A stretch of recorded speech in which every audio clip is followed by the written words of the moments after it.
Hey, welcome to another episode of DIYCarModz. I'm Jeff, and today I have a quick product review of this manual impact driver. Now, I purchased this impact driver so that I can go ahead and remove the two rotor screws without stripping them out. Now, these are really easy to strip out, so you either need to get a manual impact driver or use your cordless impact to remove these two screws. And it's also important that you use a number 3 Phillips screw on these right here.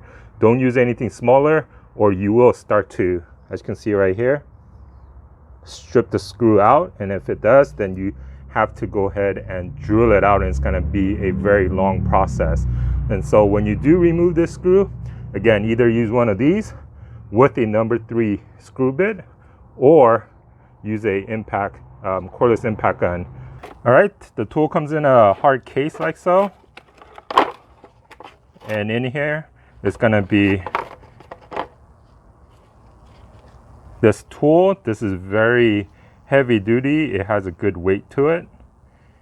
You can put your regular socket drives in here, or you can use this and connect it on the top right here, like so. It's going to be this one right here, number 3. This is a number 2.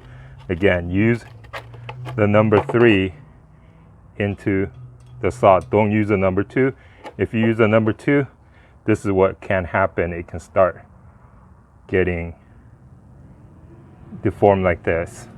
And now this is a reversible ratchet, so as you can see, there's R and L, righty tighty, lefty loosey.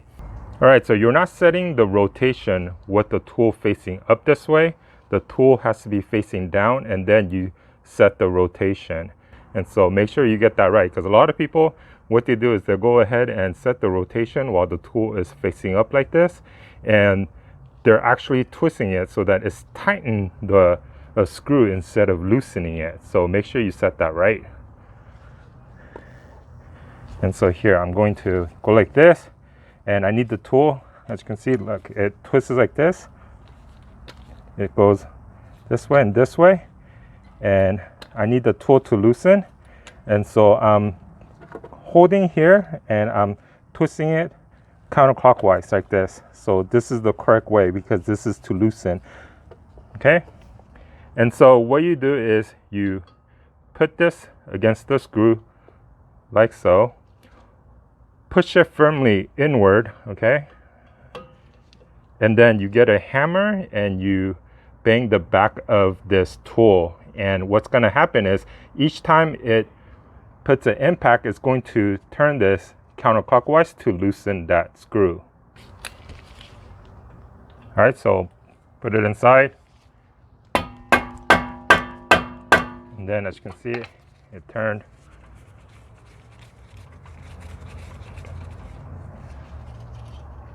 All right, so that was a quick review of this manual impact driver. I'll have the link to the product in the video description below. All right, as always, thanks for watching. Please like, share, comment, and subscribe for more videos. Thank you.